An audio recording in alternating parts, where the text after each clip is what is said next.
Hello and welcome to the Graham's Law video, Graham's Law Lab. Basically, I'm going to have a tube, glass tube,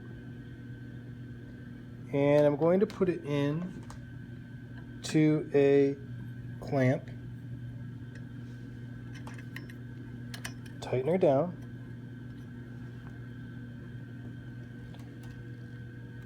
and this is going to show me how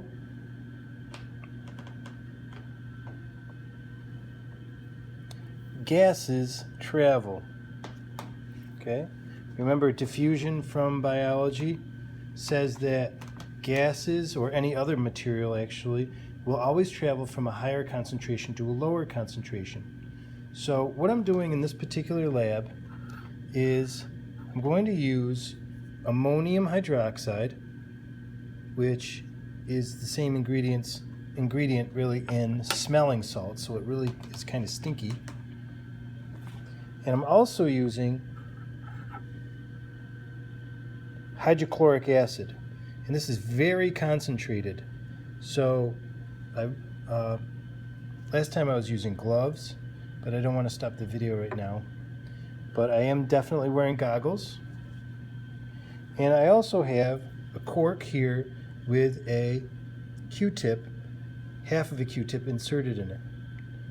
So what I'm going to do is I'm going to take the dropper of the hydrochloric acid and I'm going to soak the tip of that stinks, Q-tip with the acid.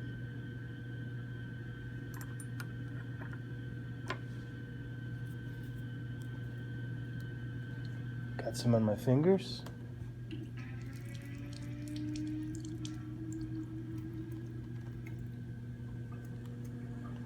And do the same thing over here with the ammonium hydroxide.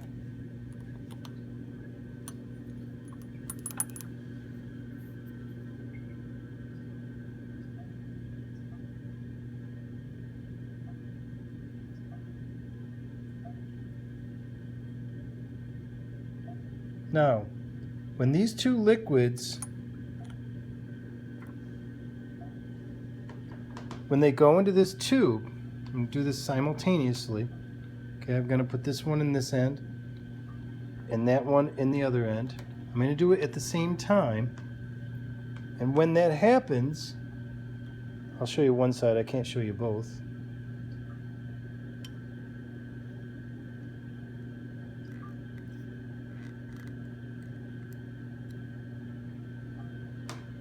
So now I've got my setup here.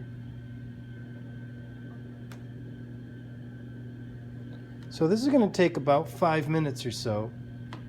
So what's going to happen is the hydrochloric acid is in liquid form and it's going to evaporate. And when it evaporates, it turns into the gas and it's going to migrate. It's going to go from a higher concentration to a lower concentration, which is the middle of the tube, because there's no hydrochloric acid gas there. Same thing with this, except the ammonium is going to make NH3 gas, which is ammonia. It's going to leave the water behind. So when these two gases meet, there will be a chemical reaction that will actually show as a white ring, a white gaseous ring around the middle. It'll make like a ring. It's not always perfect, but in another 5 minutes or so, sometimes a lot earlier, it should make a ring, and then I can measure it. And when I measure it, I will measure it to the nearest 100th of a centimeter, and then I can fill in my data. So essentially, the bottom line of this lab is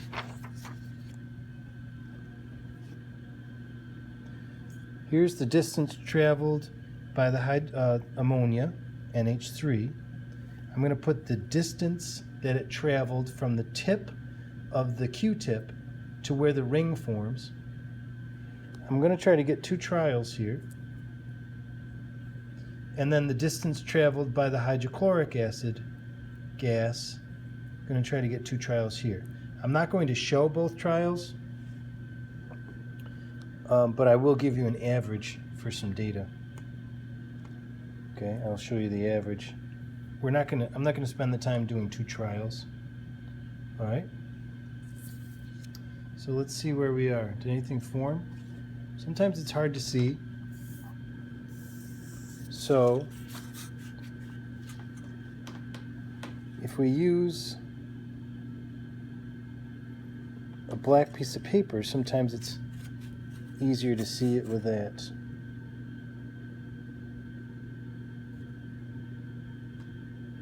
Don't see anything yet. We'll give it another couple minutes.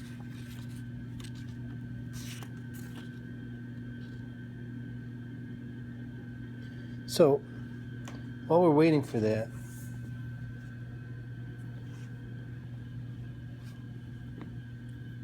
think of it like 2 kids at the beginning of a race. They're all starting at the same line, right? The faster kid is going to travel faster and therefore cover a greater distance than the slower kid. So you will be able to figure out which gas diffused at a faster rate, because that's going to be the gas that moved the further direction, the greater direction, or distance, I should say, greater distance. We're going to calculate the gram molecular mass for each gas, and I can show you how that works right now. Let's see if we have our ring yet, though.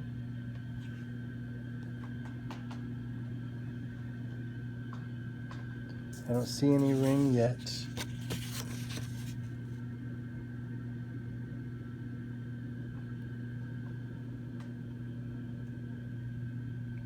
Okay, no ring yet. So let me go grab a pencil, and I'll show you how to do the gram molecular mass.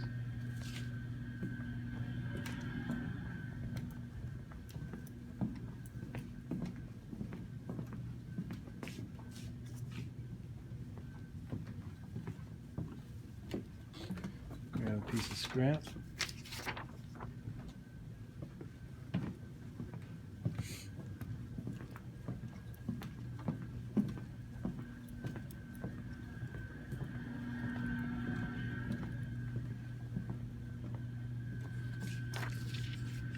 Now I'll show you how to do the gram molecular mass of something other than these 2, because it would make it too easy for you.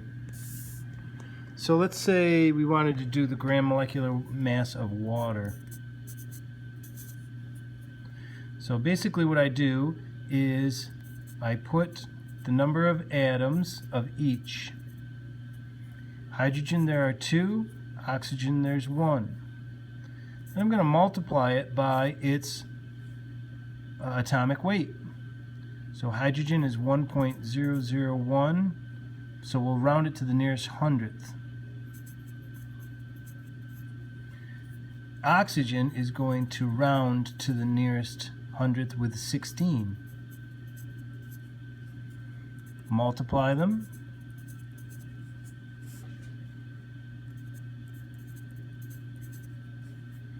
And then add them.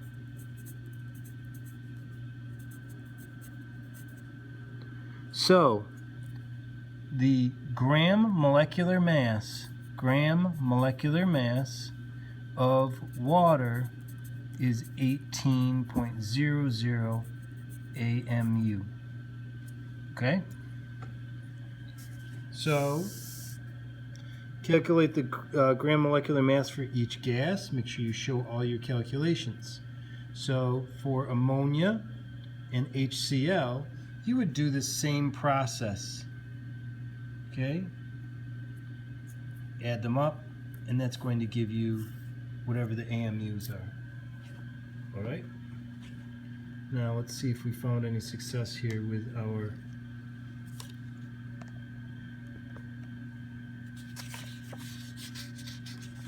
Did we get anything?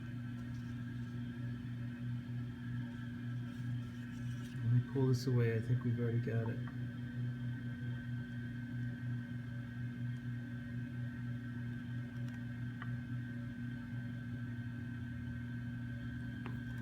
Let's see.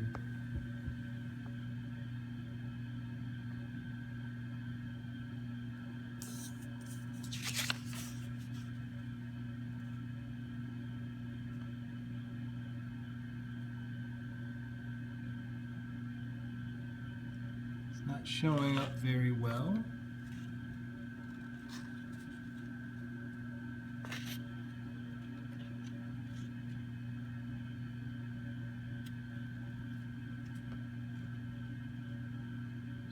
I can't really see one. So I'm going to stop the video.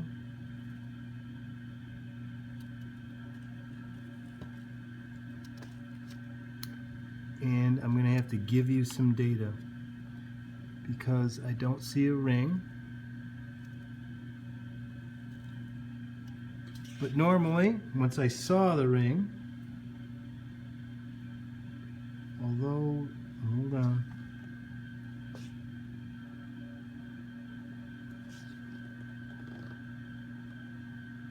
No, I think I'm seeing stuff. Okay, so normally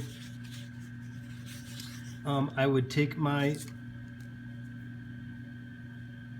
metric ruler here and measure to the nearest hundredth of a centimeter to where the ring is, from where the ring is to the beginning of the tip of the Q-tip. And then I would do the same thing on this side. Measure from the tip to where the ring is. And since we can't see the ring, we can't measure, but I will give you some data for it. Okay? So, you've got enough to start your write-up for this, and then I'll give you some data for the trial. Actually, I'll collect it tomorrow from one of the classes, and then we'll use that. We'll average it up and count that as our data. Okay? So that's about it for this particular lab.